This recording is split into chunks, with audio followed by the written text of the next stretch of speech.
Hello, citizens of the world. We are anonymous.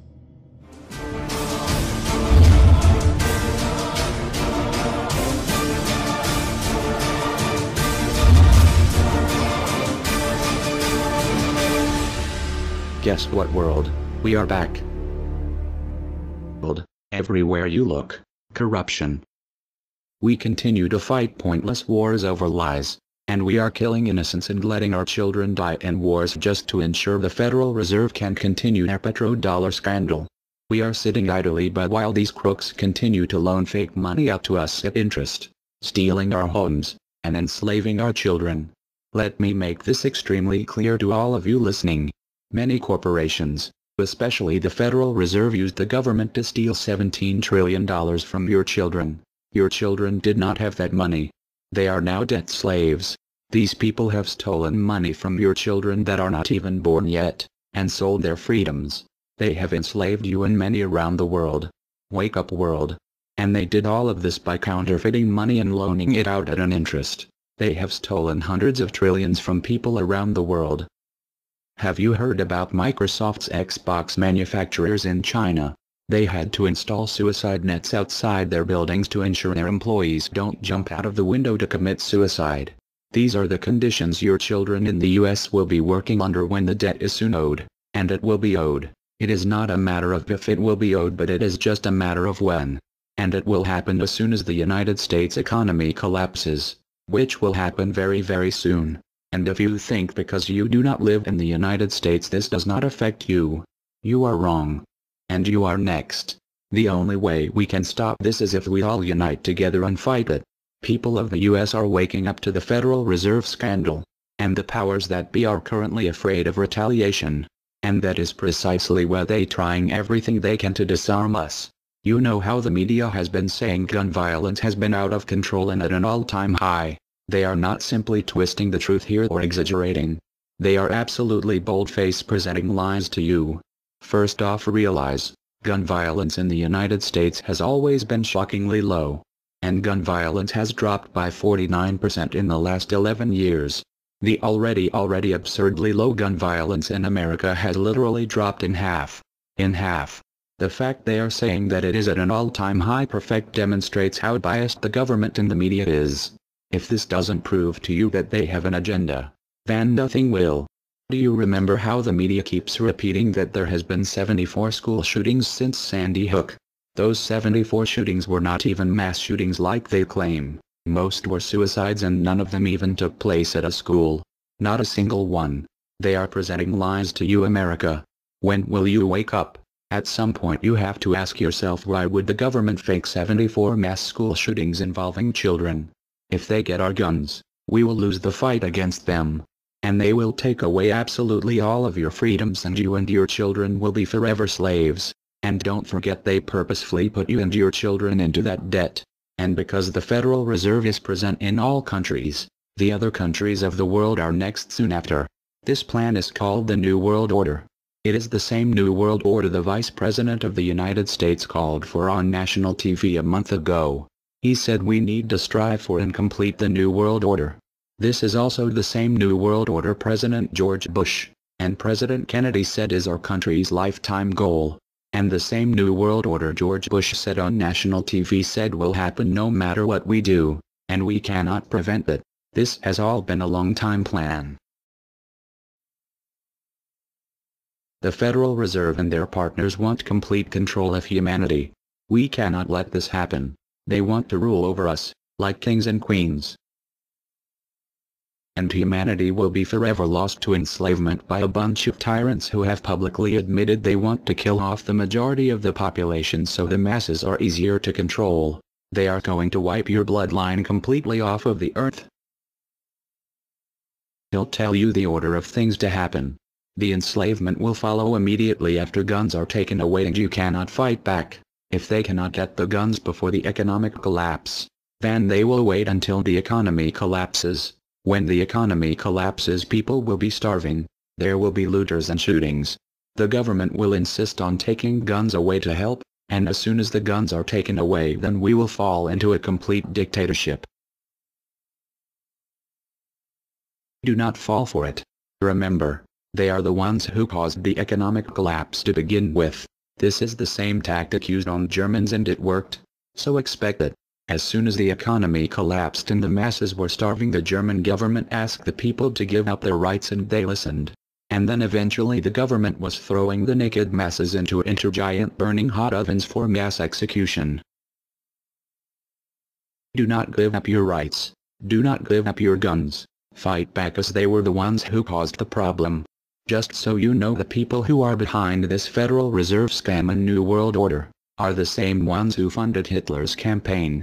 Make no mistake, these people are as brutal as Hitler himself, even more brutal. In fact, now we are going to show you some.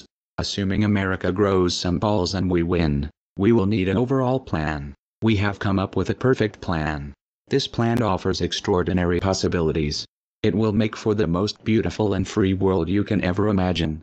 If we are successful, we can leave a much better for our children. A beautiful world. Watch every minute of the rest of the video. Do not skip a single bit of it, as it is all important.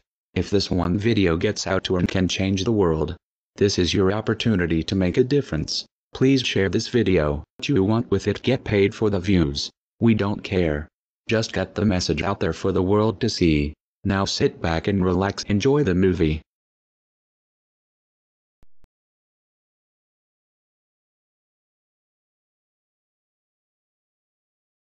To you? Makes perfect sense. Okay. Anybody else want to throw anything out at us? Sir? I think you're an anarchist and you don't know it yet.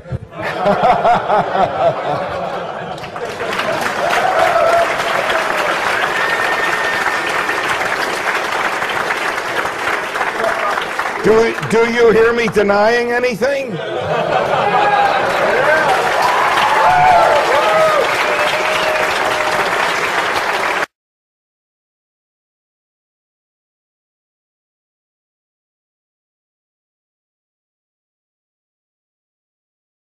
Many people, when they hear the word anarchy, think of chaos and mayhem. So they assume that an anarchist must be in favor of disorder and violence. That is the complete opposite of the truth. Most objections and complaints about the anarchist or voluntarist philosophy are not actually about the philosophy itself, but result from people misunderstanding what the philosophy is all about. To illustrate a few points, we will use the example of two fictional islands. Authoritania, where there is a ruling class or government, and anarchia, where there is no ruling class of any kind. We will use these islands to examine several common misconceptions about anarchism. Lots of people think anarchy means every man for himself, or survival of the fittest, or the absence of any social cooperation or organization. They think that anarchy means everyone has to be self-sufficient.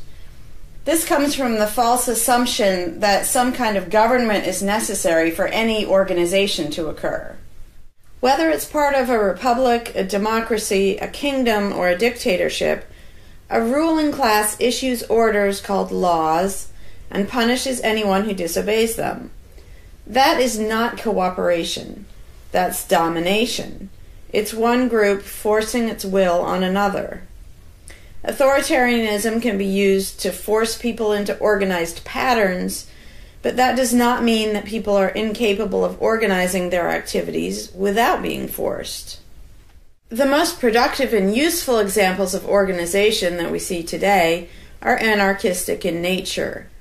No one was forced to build the grocery store you go to. No one was forced to produce or sell anything in it. Everyone involved in the vastly complex operation of growing your food, transporting it, displaying it in the store, and selling it to you, everyone involved participates voluntarily, working in exchange for money. You and all the other store customers choose freely which store to go to and what to spend your money on. This purely voluntary arrangement allows for an amazingly complex degree of organized cooperation without anyone being coerced to participate. In contrast, under government, a very small group of people comes up with an idea and forces everyone else to participate in it and provide for its funding with tax dollars. In the authoritarian version of a supermarket, the ruling class would tell people what to produce and how much, what prices to charge, and they would tell customers what they must buy and what they must pay. Anyone who did not comply with the centralized master plan would be punished in some way. That is how government does things. Which one of these would you prefer? Another common but incorrect assumption is that if there were no ruling class or no government, people would have no way of defending themselves against common criminals or foreign invaders. Again, this is simply not true. The government version of protection is inherently hypocritical. Governments will use their hired law enforcers to find and lock up some of the private thugs and thieves and prevent them from preying on people. But every ruling class gets the money for its operations by way of taxation, demanding money from its subjects and punishing those who don't pay up. Oddly, every ruling class insists that it needs to be able to forcibly control and extort money from people in this way in order to protect them from private criminals who might try to forcibly control and extort them. In contrast, if there is no government, people do not lose their inherent right to defend themselves from violence or to defend what they have from those who would take it. Every person has this right, and they also have the right to organize and cooperate with each other to exercise that right. Organizing for mutual defense does not require any government-granted laws or authority. No one wants to be attacked or defrauded, and everyone wants to feel safe. Whether each person takes this on himself or herself individually, or whether they hire and organize others to do it on their behalf, it can be done on a voluntary basis. Those who insist that government is necessary often claim that if there wasn't a government, then smaller private gangs would spring up to enslave and rob people. Organized crime gangs exist along with government, and most people do not understand the dynamics between them and how government enriches and empowers organized crime while appearing to fight it. Black markets enrich organized crime, and money allows them to buy government protection. There's no reason to think they would do as well in an environment of freedom, where they would have fewer ways to make money and would be up against both individual and organized armed citizens. A criminal gang that's recognized as such has far less power than a gang whose aggression is perceived to be legitimate and proper. And that's the gang we call government. When thuggery is called law enforcement, and thievery is called taxation, and self-defense is called crime and terrorism, then even the widespread ownership of firearms can't do much to stop the aggression. Imagine a private gang trying to do the things that government does without the aura of authority, and imagine how a well-armed population would respond to this. The gang would fail quickly and dramatically. Another concern that people have when they first consider the idea of a stateless society is that some people are truly malicious, destructive, and sociopathic. The concern is that these people would be free to do anything they wanted and no one would stop them. But this concern is again based on a basic misunderstanding of human nature. Wherever we have a government ruling class, we still have freelance thieves and thugs who are not deterred by the laws of the politicians. In some instances, they're stopped by force by the police, or they decide not to commit a crime for fear of what the police might do to them. What makes this deterrence work is not the legislation or the official badges, but the simple threat of harm to the sociopath. It really makes no difference whether the threat comes from the police, or another citizen, or even another criminal. A sociopath doesn't care about laws or social rules. He cares about avoiding pain and hardship for himself. This is still true when a government ruling class is not involved at all. If the intended target of a would-be carjacker pulls out a gun, it doesn't make any difference to the carjacker whether that person has a badge or whether there's a law against taking people's cars. Discouraging nasty people from hurting others does not require special authority, only the ability to use defensive force. Ironically, though people hope that government will protect them, having a government, a gang which is believed to have the right to tax and control people, just creates one gang so big and powerful that normal people can't resist it. In short, to create a huge gang and then give it societal permission to control and extort people with the hope that this gang will prevent theft and thuggery is simply a self-contradictory idea, but that's what government always is. Some people might assume that if people organize for mutual protection and defense, then that's what government is. But there's an essential difference. People coming together to do something that everyone has the right to do, such as defend yourself, doesn't require any special authority. It's not government unless one group of people claims the right to do things which others do not have the right to do, such as taxing and controlling innocent people. Organized defense can be very effective without supposing the special right to rule over others. In other words, without being government. In contrast, governments rob the people they rule of far more wealth than private crooks could ever manage, making the idea of a protector government ridiculous. Another common objection to the idea of a stateless society is the notion that, if not for a group of lawmakers telling the rest of us how to behave, we would all behave like stupid, irresponsible, violent animals. This claim implies one of two things. Either we normal people have no idea what is right and wrong unless and until politicians tell us, or the only reason we want to do the right thing and coexist peacefully is because politicians told us to. A quick examination of your own motivations will show you that neither of those things is actually true. It's particularly odd to make this argument in a society where politicians are voted into power. If the people themselves have no moral code and no conscience, and are just stupid, violent animals, why does almost everyone want government to keep the peace and protect the innocent? Would a population of vicious, heartless, evil people try to elect good people to keep the evil people in line? Obviously not.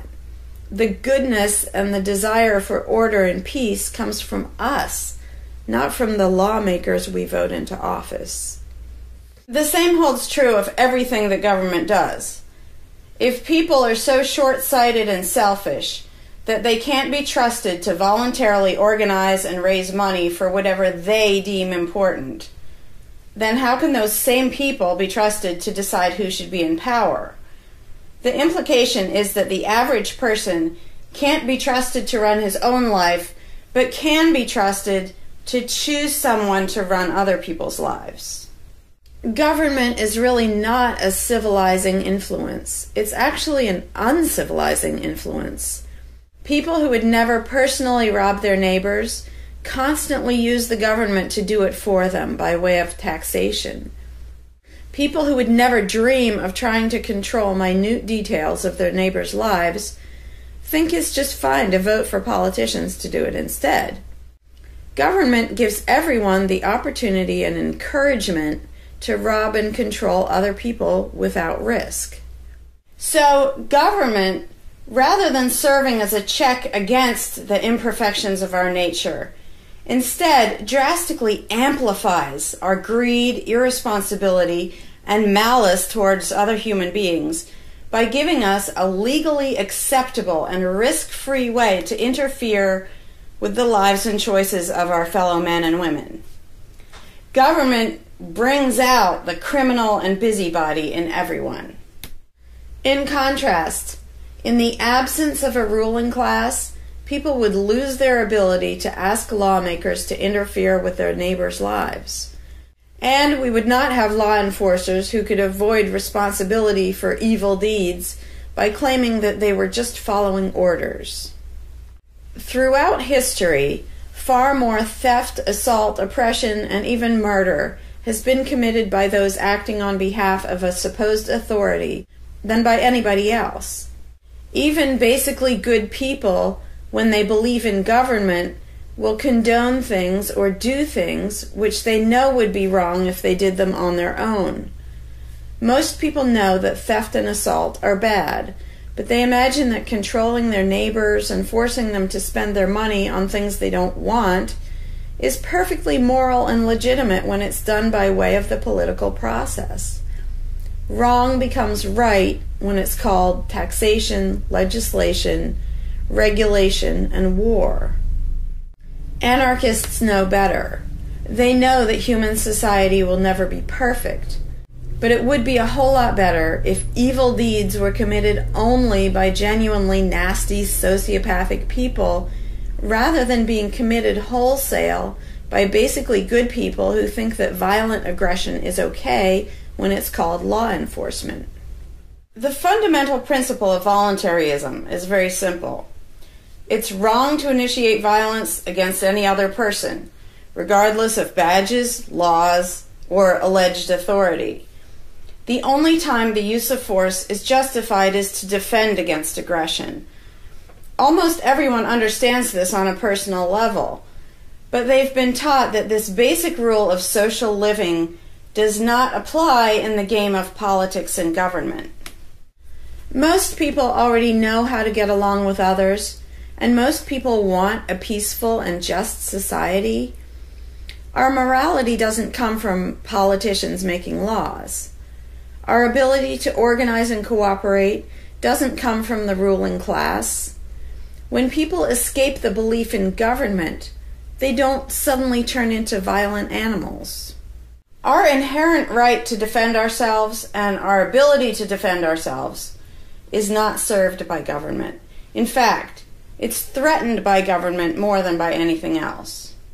Ruling classes do not produce peaceful coexistence, but rather perpetual conflict and violence. Our belief in government authority takes our compassion, virtue, and good intentions and turns them into power for people who crave power and riches. Of course, the people who benefit most from the political racket will put a good spin on the system and do their best to convince people that it's a social necessity. But ask yourself this: have the thousands of laws, regulations, and taxes imposed on you by politicians made you a better person? Have they made you more productive or more caring? Is the world better off with the politicians taking your money and telling you how to live your life? Or do you think it might have been better off if you'd been allowed to spend your own money and make your own decisions? Is society really best served by a small class of people forcefully imposing a centralized master plan on everyone else? Can the orders and threats of a ruling class make the world what it should be? Or would society be better served by human freedom and respect for individual rights, by voluntary cooperation and peaceful organization? If this second option sounds better to you, maybe you should learn more about anarchism. Some people dismiss anarchism as a utopian idea that would only work if everyone were generous and compassionate. Obviously, everyone is not generous and compassionate all the time. But these people need to look at the other side of the coin.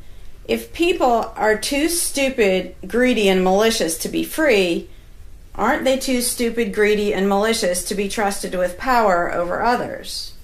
Whether people are inherently good, bad, or some of each, giving a person power over others is not going to make that person better.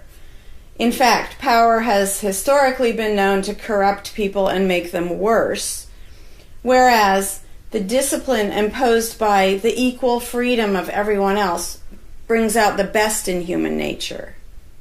Most people today think that we need some form of government because they mistakenly believe that obedience to authority makes us all more civilized, moral, and peaceful. In reality, it has always done exactly the opposite.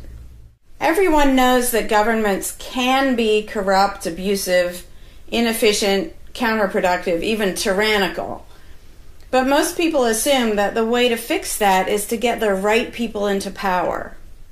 People have spent centuries trying to create a good society using different kinds of ruling classes, different legal structures, different ways of choosing the rulers, and so on. But every governmental construction has resulted in freedom and riches for some, and oppression, violence, and poverty for others. What if, instead of deciding what the throne should look like and who should sit on it, all people of goodwill embraced the non-aggression principle? What if, instead of looking to a ruling class to impose our values on society, we embraced the concept of self-ownership?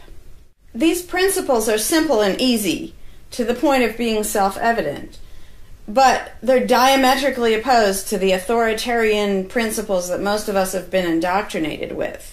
Anarchism does not mean chaos and violence, or every man for himself.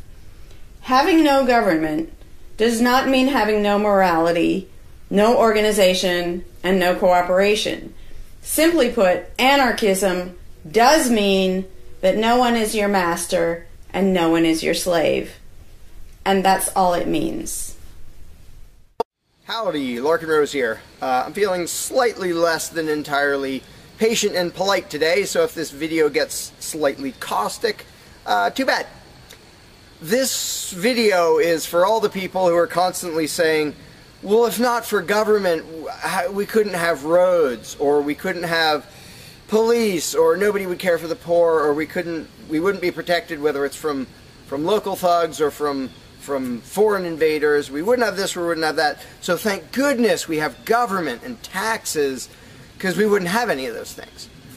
And the first way I'd respond to that is by pointing out the assumptions that underlie that complaint, that argument. Basically what people are saying, because let's be clear about what the terms mean, government is the people who boss everybody else around. And taxes are those people demanding money from us. So they basically tell us, hand over a whole bunch of money and we'll decide how to take care of you. We'll decide how to spend your money. If we don't like it, too bad, we don't really have a choice. Like, well, you can vote in a few years and maybe something will change, even though it totally won't. So that's what people are saying. Basically, if we didn't have a ruling class stealing our money and then supposedly spending it to protect us, how could we possibly have roads or anybody to protect us? The implication is that in this country, for example, 300 million people would just sit around thinking, oh, we can't do it. Without politicians and tax collectors, we can't have a road, we can't protect each other, and we can't... And it rests on this bizarre assumption that things that almost everybody wants, they wouldn't do anything to make happen unless there were politicians forcing us to give them money so they can make it happen.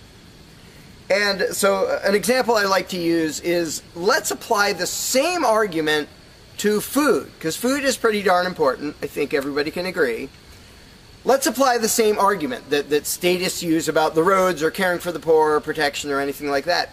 The argument would go like this. Now, in the context of food, listen how idiotic this is. If we don't have government demanding money from all of us under the threat of caging us, and that's what taxation is, here's the money you have to give us, here's the nasty things we do to you if you don't. If that didn't happen so that they could build a big food production and distribution system and feed us, well, we'd all starve. We'd all just sit around saying, gosh, I wish we had food, but, you know, no politicians and tax collectors. We're just going to sit around and starve to death. Now, in this country, nobody would believe something that stupid, because all you have to do is go to a supermarket and see a perfect example of really efficient, organized cooperation that nobody is forced to do. There is no, you know, if you're going to make the argument that people make about roads and protection and all that, you'd say, well, nobody is forced to make any food for anybody in this country. How do you know everyone's just going to say, well, it's not my job, and we'll all starve to death? There's no guarantee. There's no master plan guaranteeing that we'll all have food. So obviously we're all going to starve if we don't have an authoritarian government stealing our money and then making food and giving it to us. Because golly gee, we couldn't possibly do it voluntarily ourselves. Again, in this country, nobody makes that argument because they see it happening voluntarily. Nobody involved is forced to do that. Nobody is forced to make you a single bite of food. There is no guarantee at all from anybody. And yet, Americans are, by and large, hugely overweight. Obviously, we don't have a lack of food. We might have a lack of healthy food.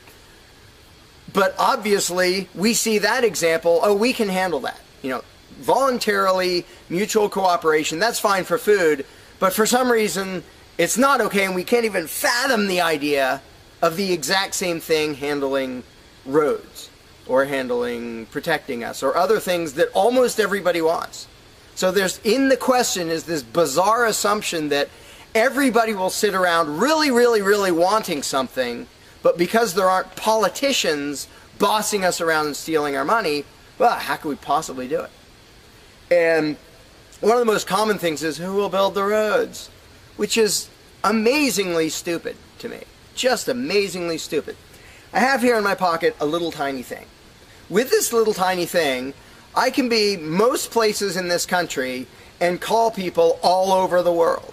And I own it myself. I'm not anywhere near rich these days, but I own one. Almost everybody I know has one of these. A little thing that can fit in your pocket, and just on a whim, you can open it and talk to somebody who's on the other side of the planet. And there was no coercion. Nobody forced anybody to make one of these. This is the result of voluntary cooperation. And that's it. Free trade. Organization, yeah, good. Cooperation, yeah, good. Coercion, which is what government is, and taxation, which is theft, didn't need that to do this. So what these people are telling me, oh, we wouldn't have roads if we didn't have government, is that somehow free individuals, relatively free, interacting voluntarily can make it so I can talk to almost anybody in the world on a little thing that fits in my pocket on a budget that is not a very good budget at the moment, but I still have one of these. That freedom, not authoritarianism, can supply me with this, but freedom cannot achieve a flat place, because that's what a road is. It's a flat place from here to there, because we have these machines that take us from here to there. By the way, we don't have those machines because of government. We have those machines because of free enterprise and voluntary interaction and cooperation. The idea that freedom can make a car but can't make a flat place is just idiotic. You really think we can't make a flat place? And so I ask people, and they say, well, who will build the roads? Are you really telling me that you really and truly think that if government fell off the face of the earth, 300 million people in this country, 7 billion if you want to include the whole planet, would sit around in their houses thinking, golly, I wish I could go visit Fred, but I can't, because there's not a flat thing from me to him, and I don't know how to do it. And the other 300 million or 7 billion people, we can't possibly do it because there aren't any politicians and tax collectors. If they were here, we could do it. If they were here to boss us around and steal our money and really inefficiently build a flat place, then we'd be set. Then I'd be comfortable and I could be confident that I could get places. I could visit Fred, I could go shopping, but now we're all going to sit in our houses wishing we could go to the corner store, but we can't because, golly, how could we possibly make a flat place from here to there? We can make these, where you can talk to anybody in the world. We can make machines that you drive around in, but no, we couldn't possibly make a flat place. And when people say, well, who will build the roads? The first answer is the same damn people who do it now. Politicians and tax collectors don't build the friggin' roads. Have you ever seen one out there? No, you haven't. They steal our money, waste most of it, do all their corrupt games, and then they pay other people. Here's an idea. How about if we pay those other people who actually build the stinking road? And the fact that that doesn't occur to people is a great indication of how well indoctrinated people are by the rulers, who will perpetually tell us, you can't organize anything, you can't achieve anything, you can't do anything unless we are here to force it on you. And it's, again, there are a zillion examples, whether it's caring for the poor or protection or roads, obviously. where most of the population will say, I'm really concerned that poor people won't be taken care of, which means most of the population wants people in need to be taken care of. And if we didn't have politicians stealing our money, how would it happen? Here's an idea. Take some money out of your pocket and give it to one of the people that you think needs help. Why would you not comprehend that, but you would comprehend some guy 1,000 miles away passing a law to send an armed thug to take your money, to waste 90% of it, and then give a little bit to somebody who may just be defrauding the system or may actually need it? And the amount of indoctrination required to make people even ask these questions of how could we possibly do this without government? What do you think government adds to the equation? It doesn't add any resources. It doesn't create anything. Everything it gives away, it steals from us first, by way of taxation. It doesn't add any skills. It doesn't add any knowledge. The people who are here would still be here if the institution of government fell over. We have all the know-how, we have all the resources, all the technology. The only thing it adds is one group that's imagined to have the right to violently assault and control and extort everybody else. So what the question really means is, how could we have a road, or how could I help that poor, or how could that poor person be helped, or how would anybody protect us if there wasn't a gang of thugs with permission to violently control and rob us? And when you recognize that that is literally what the question means, you already see how utterly idiotic it is. And it's completely the result of authoritarian statist indoctrination. Nobody would come up with that on their own. And you obviously don't see that with the example of food or cars or cell phones or anything else. Nobody says, we won't be able to talk to each other unless there's a gang of thugs that's allowed to boss us around and steal our money. And just economically, how stupid you have to be to think that's a good idea. Here are your choices. Let's do this. I'll give you these two choices for how you will be fed from now on. Either you can go spend your own money wherever you want. You can go to the supermarket or the local this or the local grocery, whatever you want. You can go decide what you want, and they'll tell you the price. You decide what you're going to buy and how much. And you can go to different places and you can shop around and you can do all that. That's option number one. But let me warn you, option number one does not give any guarantee that you will be fed. There's no master plan forcing people to feed you. So, oh my gosh, you better be really scared of that option, despite the fact that you can do it day after day and it works really darn well and feeds pretty much not only this country, but with a massive surplus. So that's option number one that apparently statists are scared of. Option number two is politicians will take as much money of yours as they decide to take. Then they will decide what, if anything, they will buy with that money in terms of food to give to you, to feed you. Do you really think that will serve you better, that will feed you better? Yeah, I'm much more comfortable that I'll have I'll be fed, I'll be secure, everything will be okay. If a gang of thugs who doesn't really care about me steals my money and then decides what, if anything, to give me back from what they stole. But that is implied in the question, whatever you put in the blank. How are we going to have blank if not for government? What you're saying is, how can we, the people who really want roads and food and cell phones and protection and all the things that almost everybody wants, how can we possibly have that unless we give someone permission to steal our money and boss us around and then decide what they're going to give us? And the same thing applies no matter what you put in the blank. How will we possibly do blank without government? One of the silly ones is caring for the poor. How will we care for the poor? Think of what that means. Like when more than half the country votes for a party to take care of the poor, it's more than half of the country saying, we're really concerned and we want to make sure that the less fortunate are taken care of, but we don't believe that normal people acting in freedom will take care of them. Well, if the people didn't care about the poor, they wouldn't win the election. By definition, if you vote for a welfare state, you're an idiot. Because either people are heartless bastards and you're going to lose, or people are compassionate and giving and you don't need to win. Just give them your stinking money. But people play the game, and that's the Democratic Party lives off of the idiotic notion that you're all so heartless that you should vote for us to steal your money to give to the poor. And half the country falls for it. Yeah, we're all so heartless that we voted you into office for the specific purpose of taking our money to help the less fortunate. That's just freaking brilliant. How about if half the country just gave their stinking money to the less fortunate? And then the less fortunate would all be rich, because it would be 1 trillion times more efficient than the government version of welfare ever is. Also, it would be actual charity instead of mass theft and corruption and fraud and all that fun stuff.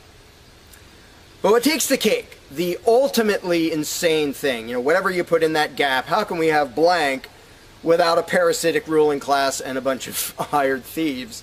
It's just a stupid question, but it's extra super stupid when what's in the blank is, how will we be protected? Who will protect us from thieves and robbers if we don't have government? It's the most idiotic question. It's also the most frequent question from statists. So here's what the question literally means. If we don't give a certain gang of people permission to violently control us and take our money under threat of putting us in a cage, who will protect us from people who might commit aggression against us and take our money? Wanting government for that is exactly as brilliant as saying, we have to have a carjacker in our town, otherwise somebody might steal our cars. Government is an appointed thief. If you don't think taxation is theft, first of all, you're a really well-trained slave. Second of all, try not paying, see what happens. See if they say, oh, it's quite all right. Or if they say, no, you're going to pay, or we're going to take your stuff, or eventually we'll put you in a cage. And when people say, that's not theft, because we get something back. Learn to think. And I use this example all the time, and all I ever get is stupid looks from statists in response.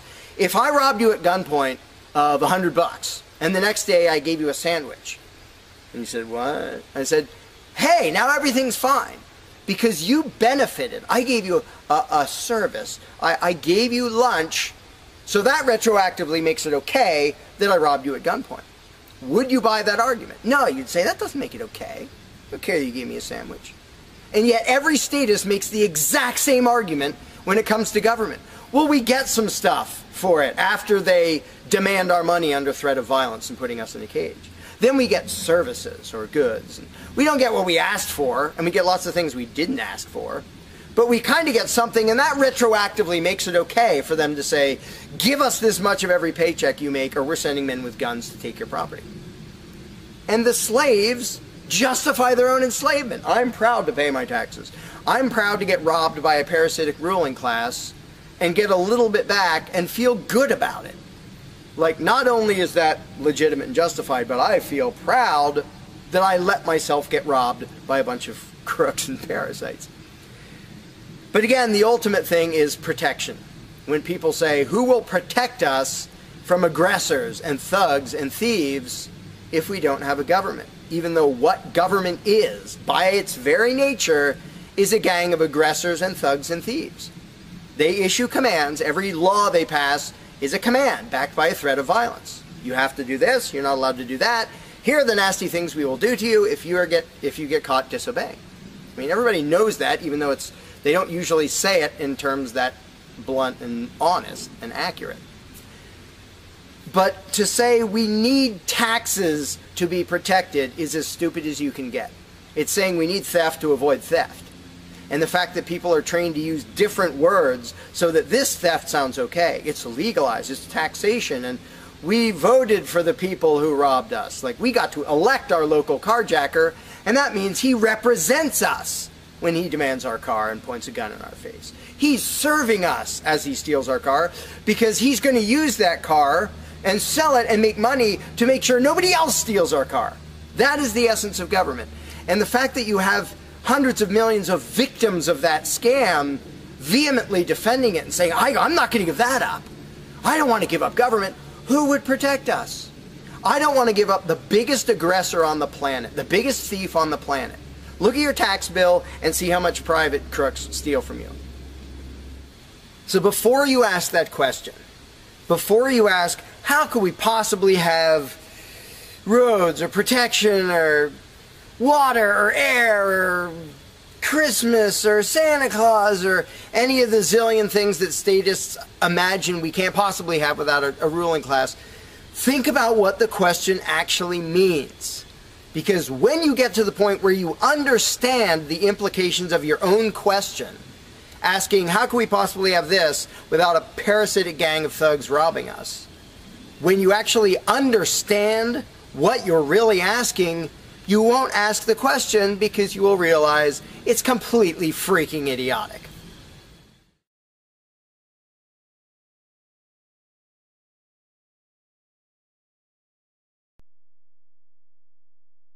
Hey, Larkin Rose here.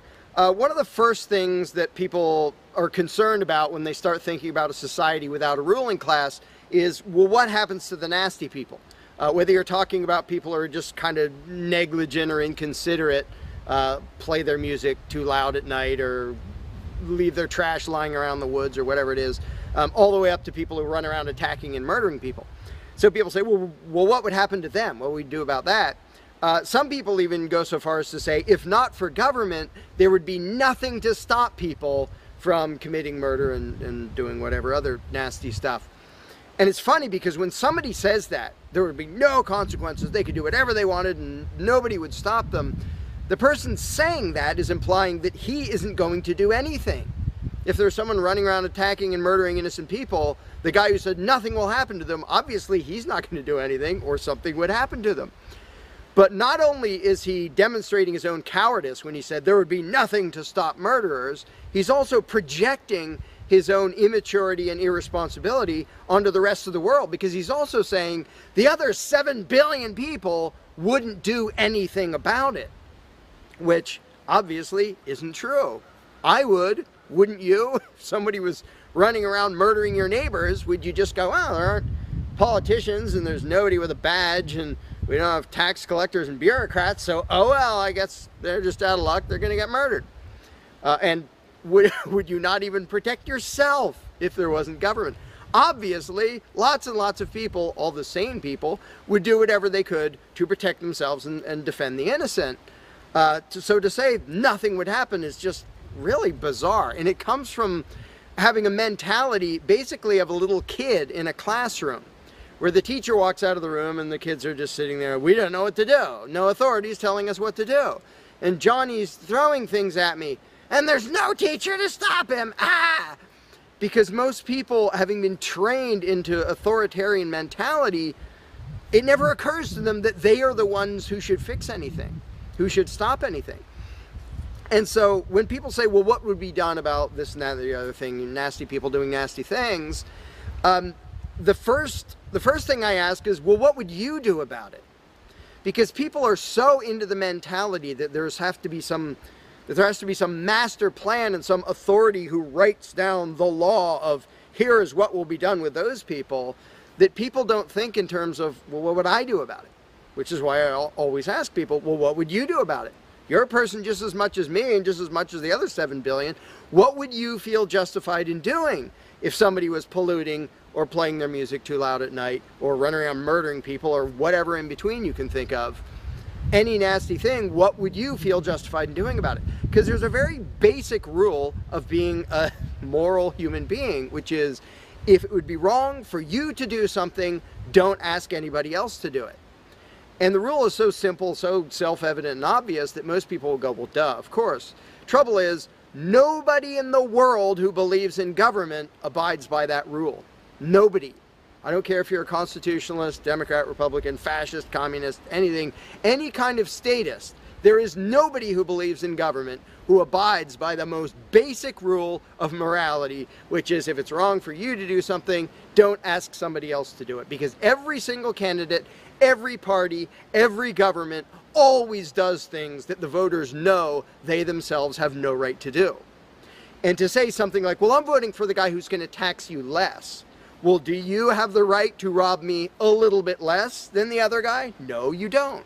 So telling me that, well, somebody was going to rob you more, but I voted for the guy to rob you a little bit less, you are still violating the basic rule of being a human being. If it's wrong for you, don't ask somebody else to do it. Well, that's kind of the second basic rule, the first one being the non-aggression principle. And they actually go together quite well.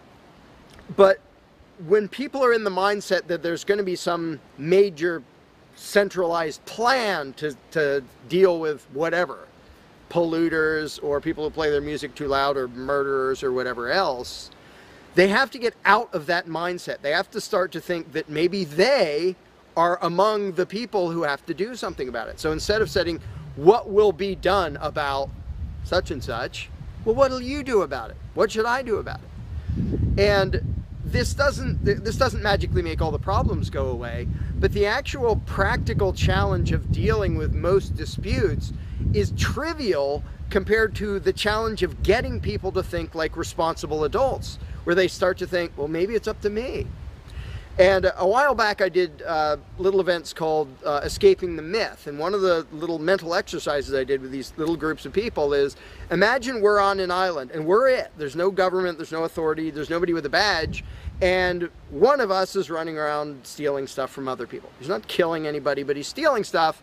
What are we going to do about it? We normal people. There's not a legislature, there's not 911 to call, there's nobody with a badge, it's just people. And so with that specific example, I would ask people, so what do we do?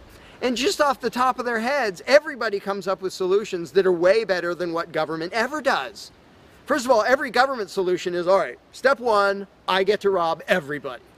That's the government solution. Well, we're going to tax everybody so we have the resources to stop that other robber. Well, in the island scenario, nobody is stupid enough or insane enough to start with that, to say, well, let's see, so somebody's stealing our stuff. Okay, first, I get to rob all of you so that I have the resources to protect you from him.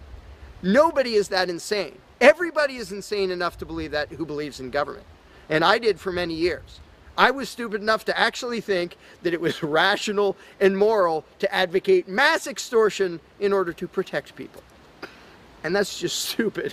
So I just believed something insanely stupid for a very long time. Most of the world still believes that. But in a setting where people are put on the spot and they're responsible for what happens, they don't do that. They don't say, well, I get to boss everybody around and take their money. Nobody does that. So to me, the challenge is not even coming up with specific solutions to every imaginable dispute or problem, which I don't pretend to know how everything's going to turn out. And I don't intend to be emperor of anarchy. I'm not going to be in charge of the world. But getting people to the mindset where it's up to them, where there's just people, we're it. No legislatures, no people with badges, no authority, we're just people. Suddenly people are way better at solving problems and making things work. One good example is when there's a disaster. Unfortunately, sometimes it takes a horrendous event to bring out the best in people. And it brings out the worst in some people too. But when people say, whoa, my neighbor's house is floating away, I'm not going to wait for FEMA. I'm not going to dial 911. I'm going to jump in a boat and go save him. Because suddenly it's on me. Suddenly I'm the one who has to do something. And when it occurs to people that they're the ones who have to do something, and unfortunately, usually that only happens in a complete disaster area, when it occurs to people and they suddenly take on the responsibility and start to think like adults, their solutions are generally a lot better than any government solutions, and ever are. But to get to that mentality, people have to shift from the authoritarian mindset to the mindset of a self-owning individual who realizes there is nothing above me. There is no magic unicorn who's going to come to save the day, who's going to come save me from polluters or somebody playing their music too loud or murderers or whatever it is. It's just us. And if we realize that, then first of all, people would stop asking me, well, without a government, how would this be handled? As if I'm going to be in charge. I don't freaking know. What would you do about it? I can tell you what I would do about it.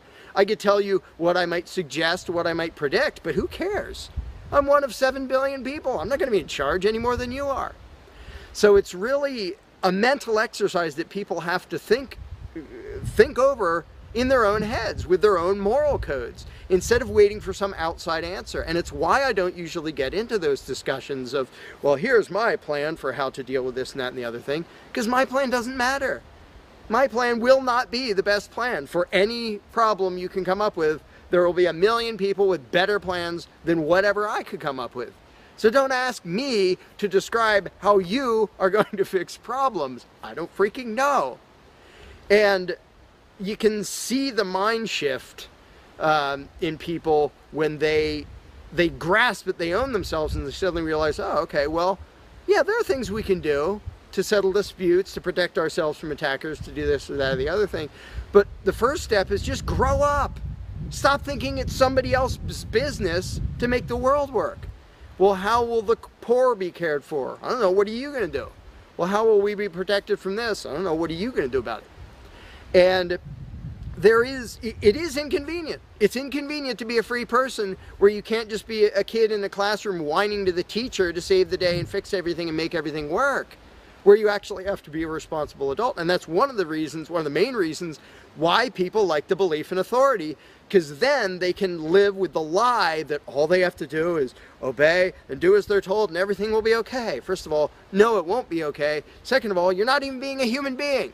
You just threw your free will out the window and became somebody's slave in the hopes that that would help humanity. It doesn't help humanity for you to be a slave. It doesn't help humanity for everybody else to be a slave. It does help humanity for you to start thinking as an adult, responsible human being who owns himself and who accepts that it is your responsibility to figure out how to make the world work.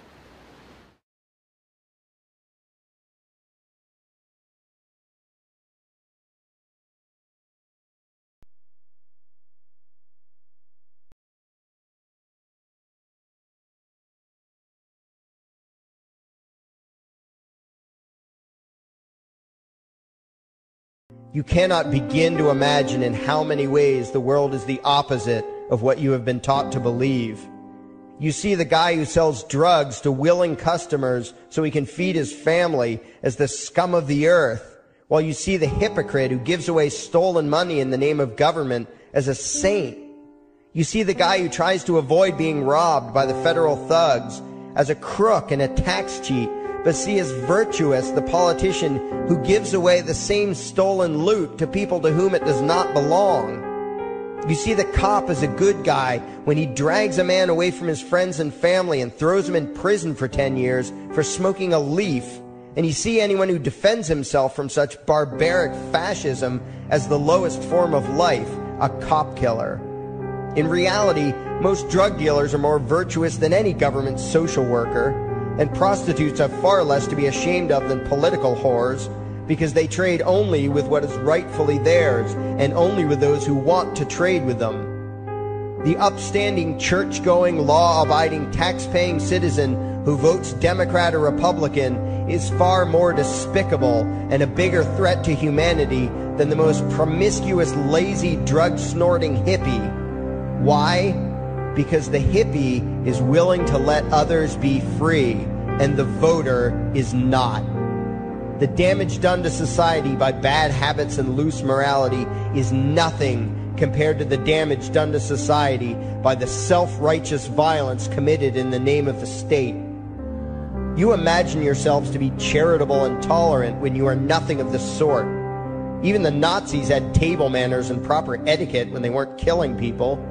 You think you're good people because you say please and thank you? You think sitting in that big building on Sunday makes you noble and righteous? The difference between you and a common thief is that the thief has the honesty to commit the crime himself, while you whine for government to do your stealing for you. The difference between you and the street thug is that the thug is open about the violence he commits, while you let others forcibly control your neighbors on your behalf. You advocate theft, harassment, assault, and even murder, but accept no responsibility for doing so. You old folks want the government to steal from your kids so you can get your monthly check. You parents want all your neighbors to be robbed to pay for your kids' schooling. You all vote for whichever crook promises to steal money from other people to pay for what you want. You demand that those people who engage in behaviors you don't approve of be dragged off and locked up, but feel no guilt for the countless lives your whims have destroyed. You even call the government thugs your representatives, and yet you never take responsibility for the evil they commit. You proudly support the troops as they kill whomever the liars in D.C. tell them to kill, and you feel good about it. You call yourselves Christians or Jews or claim to follow some other religion, but the truth is what you call your religion is empty window dressing. What you truly worship, the God you really bow to, what you really believe in is the state. Thou shalt not steal, thou shalt not murder, unless you can do it by way of government. Then it's just fine, isn't it? If you call it taxation and war, it stops being a sin, right?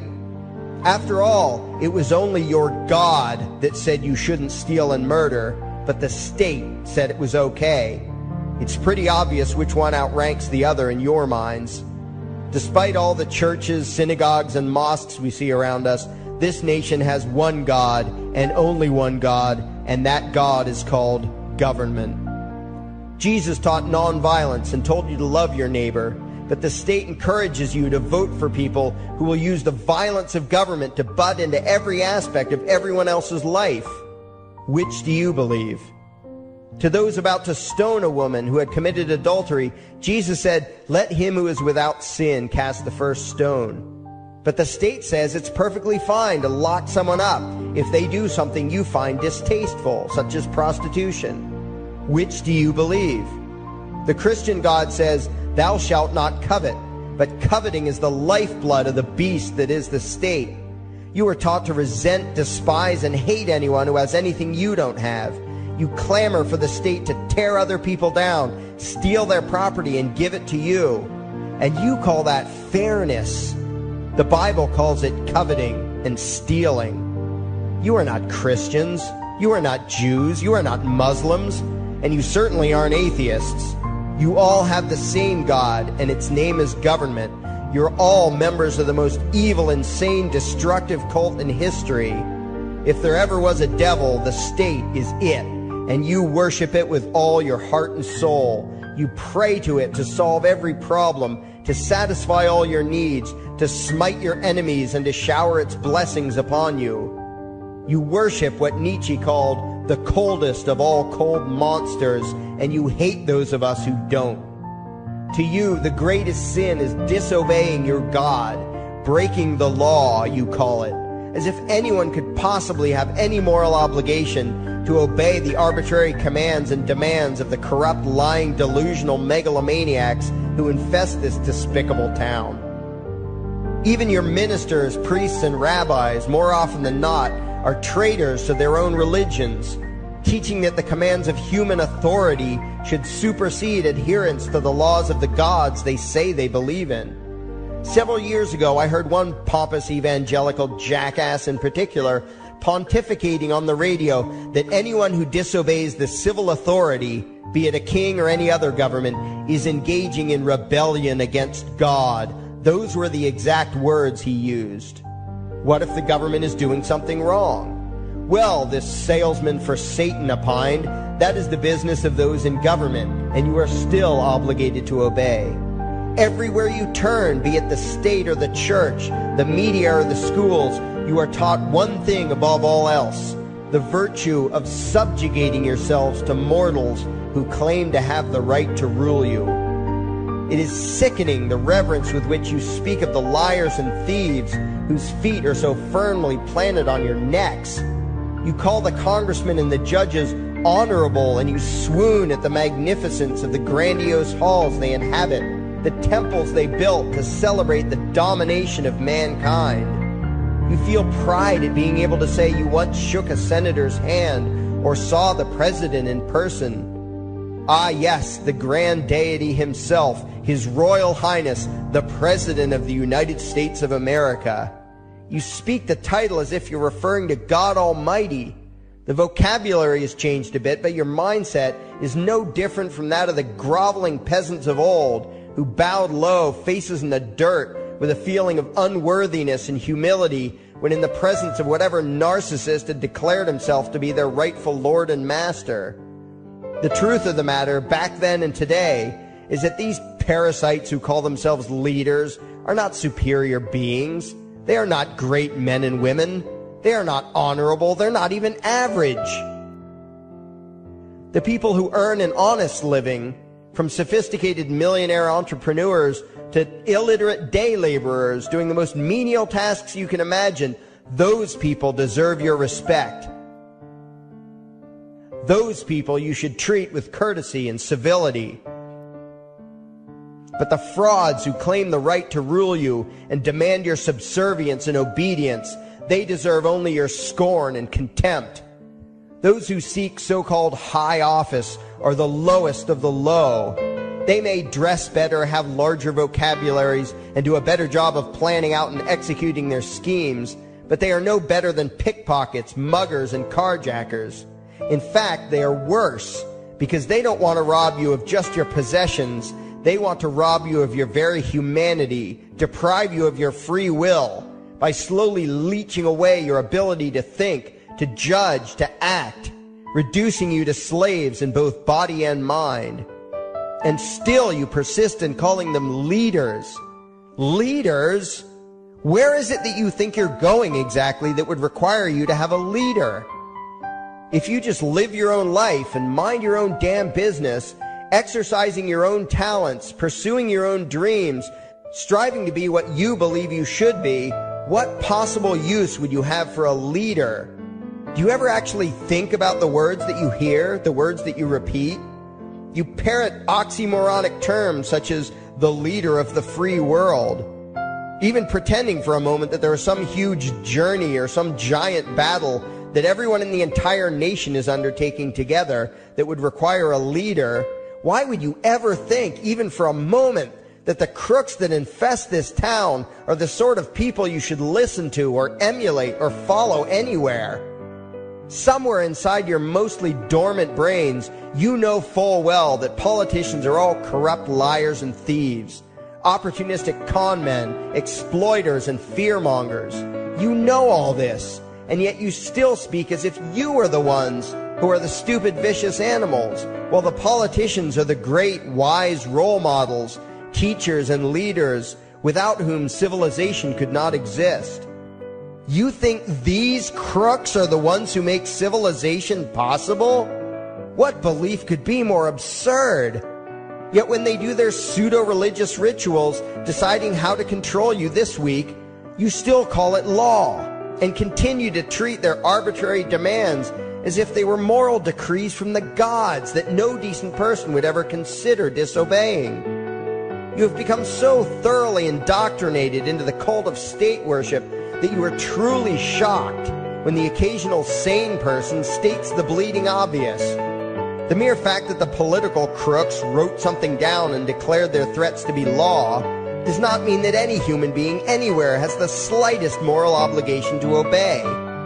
Every moment of every day, in every location and every situation, you have a moral obligation to do what you deem to be right, not what some delusional bloated windbag says is legal.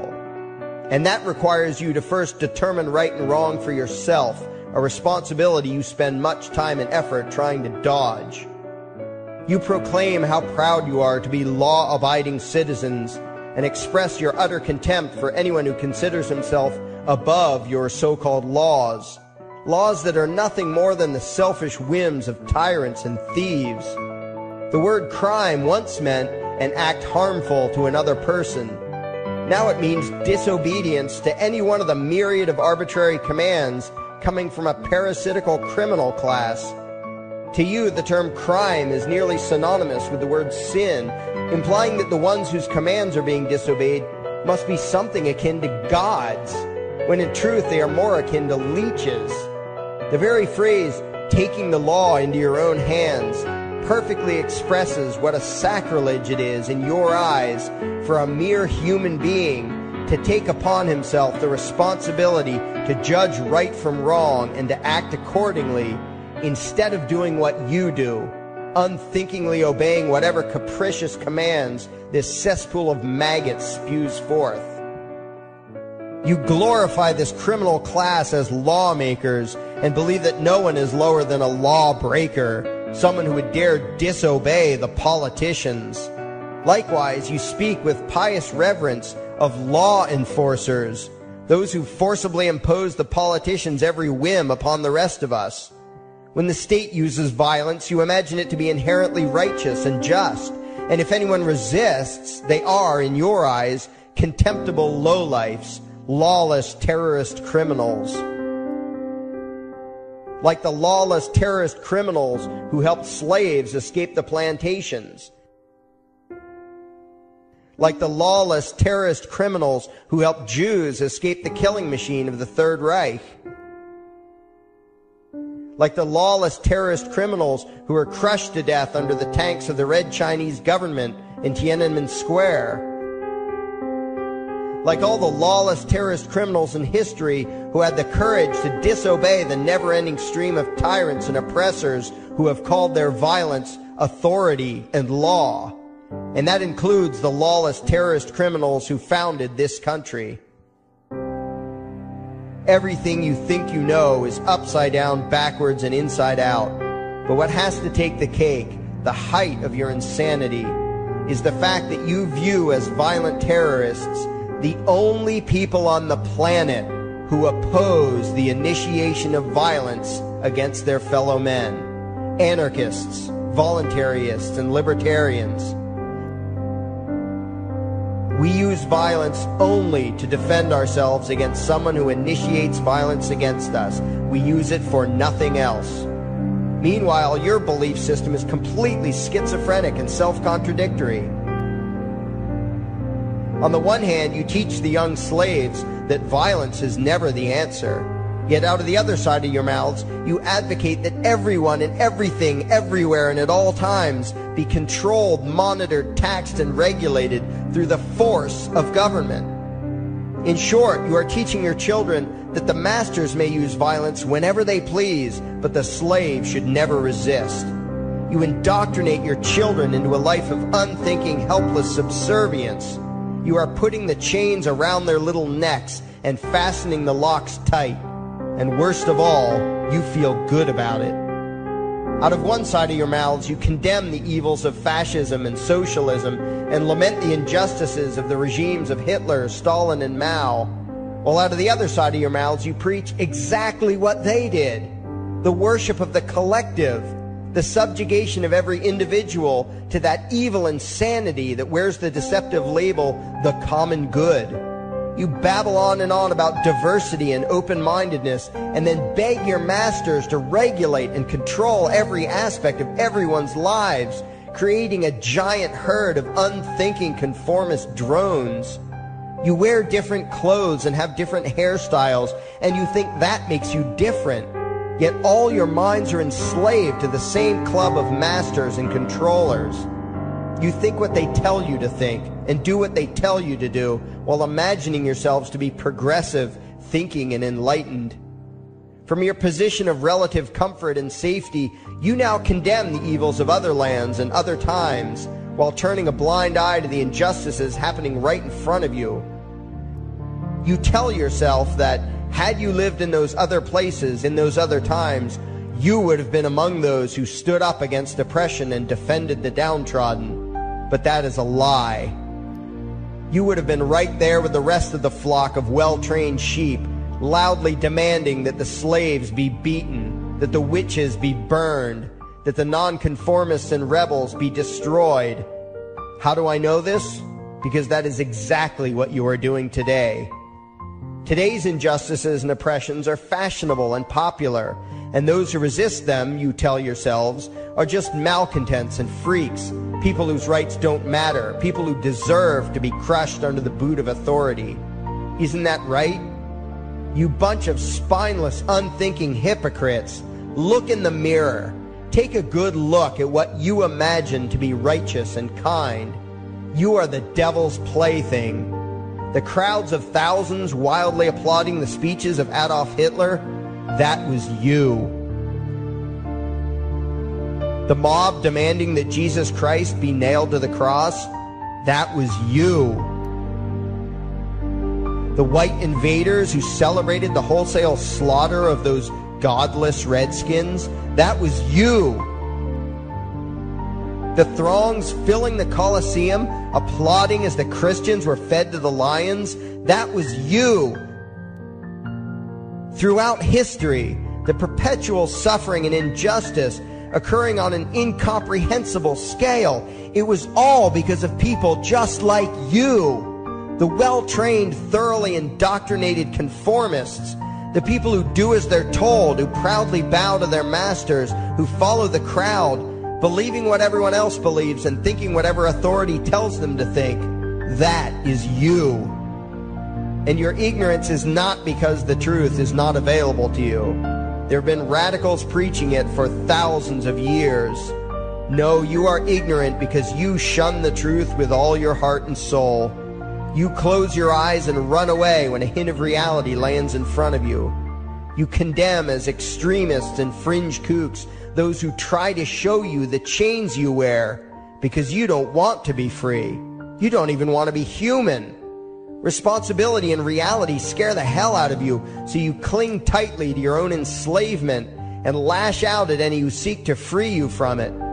When someone opens the door to your cage, you cower back in the corner and yell, "Close it, close it." Well, some of us are finished with trying to save you. We've wasted enough effort trying to convince you that you should be free. All you ever do is spout back what your masters have taught you, that being free only leads to chaos and destruction, while being obedient and subservient leads to peace and prosperity. There are none so blind as those who will not see. And you nation of sheep, would rather die than see the truth.